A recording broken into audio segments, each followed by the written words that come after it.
नमस्कार के हरियाणा पे आपका स्वागत है। 25 सितंबर को इनेलो की कैथल में हुई सफल रैली के बाद इनेलो को लगातार बधाइयां दी जा रही हैं। रैली में अगर भीड़ की बात करें तो उम्मीद से ज़्यादा लोगों का सहयोग समर्थन देखने को मिला। जहां एक साल पहले फतेहाबाद रैली की बात करें तो उस रैली में भी लोगों का अच्छा समर्थन देखने को मिला था और उसी रैली से तीसरे मोर्चे की नींव भी रखी गई थी। उस रैली में तेजस्वी यादव, नीतीश कुमार, शरद पवार जैसे बड़े नेता उस रैली में पहुंचे थे, लेकिन उसके बाद तीसरे मोर्चे पर चर्चा भी हुई और तीसरे मोर्चे का नाम इंडिया नाम भी रख दिया गया था। इस मोर्चे के गठन के बाद नींव रखने वाली इनेलो हर साल की तरह इस साल भी ताऊ देवीलाल के जन्म दिवस पर रैली का आयोजन किया। तमाम उन नेताओं को न्योता भेजा गया, लेकिन इस बार केवल कुछ ही बड़े नेता जैसे केसी त्यागी, फारूक अब्दुल्ला, सुखबीर सिंह बादल, प्रोफेसर बीरेंद्र सिंह सहित कुछ अन्य नेता पहुंचे थे। लेकिन इस बार नीतीश कुमार, तेजस्वी यादव, शरद पवार, अखिलेश यादव, जयंत चौधरी, राहुल गांधी, भूपेंद्र सिंह हुड्डा जैसे बड़े नेताओं ने इस रैली से किनारा कर लिया। इस रैली की अगर बात करें तो सबसे ज़्यादा निगाहें कांग्रेस के बड़े नेताओं राहुल गांधी, सोनिया गांधी या भूपेंद्र सिंह हुड्डा पर टिकी हुई थी। दूसरे नेताओं के साथ साथ कांग्रेस के बड़े नेताओं ने भी इस रैली से किनारा किया। कांग्रेस और खास करके अगर भूपेंद्र सिंह हुड्डा की बात करें तो यह किनारा किस ओर इशारा करता है? अगर कांग्रेस के नेता इनेलो की इस रैली में आ जाते और केंद्र में एकजुटता का परिचय देते तो भाजपा की बेचैनी जरूर बढ़ जाती और विपक्ष और ज़्यादा मजबूत हो जाता।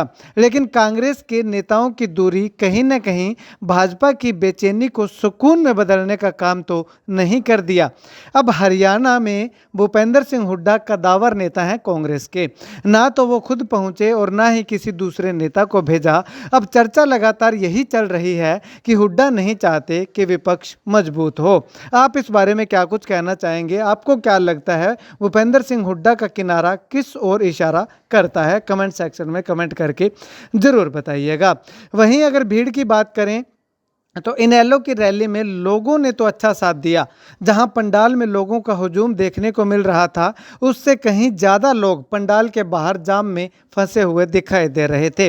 दोपहर 12 से 1 बजे तक तो पंडाल में ज़्यादा लोग जमा नहीं हुए थे, लेकिन 1 बजे के बाद जाम में फंसे लोग पैदल ही पंडाल की ओर पहुंचने शुरू हो गए। उसके कुछ ही समय बाद पंडाल लोगों से पूरी तरह से भर गया। इनेलो की रैली पूरी तरह से सफल हो गई। रैली को कामयाब करने में प्रदेश के लोगों ने तो कोई कमी, कोई कसर नहीं छोड़ी, लेकिन बड़े नेताओं की गैर हाजिरी बहुत सारे सवाल खड़े कर गई। अब ऐसे में तमाम नेताओं की गैर हाजिरी का ऐसा क्या कारण रहा?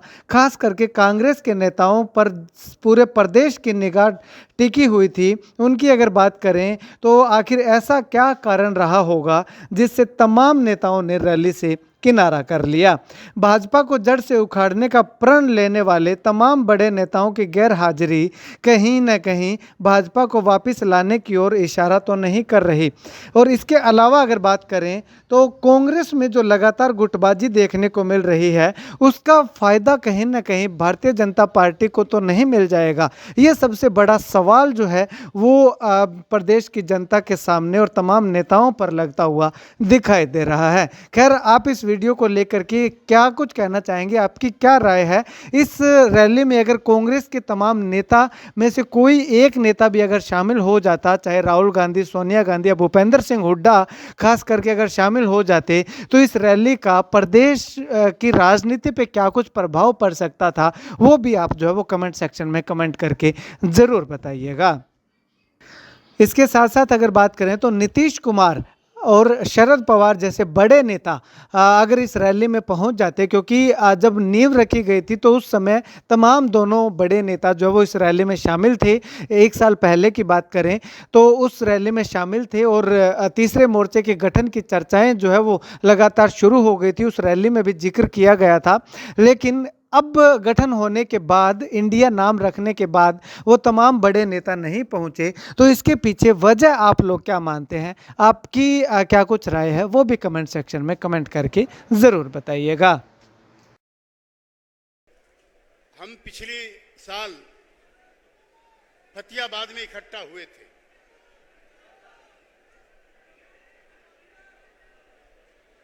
अभी फारूक साहब और हम दिल्ली से और कैथल के बीच में यही चर्चाएं कर रहे हैं। आज देश में एक नया वातावरण बन रहा है। सुखबीर बादल जी फतेहाबाद में कह के गए थे कि एनडीए तो हमारा था।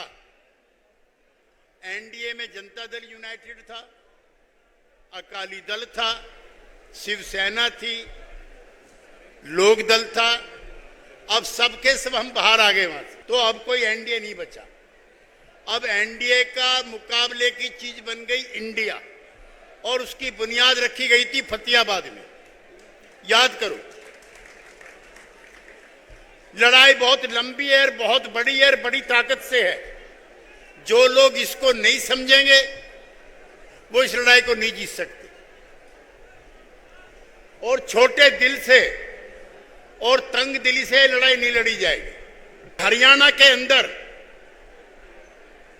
अगर कोई फैसला कुन लड़ाई जीतनी है तो इनेलो और चौधरी ओम प्रकाश चौटाला के इर्द गिर्द इकट्ठा होना पड़ेगा।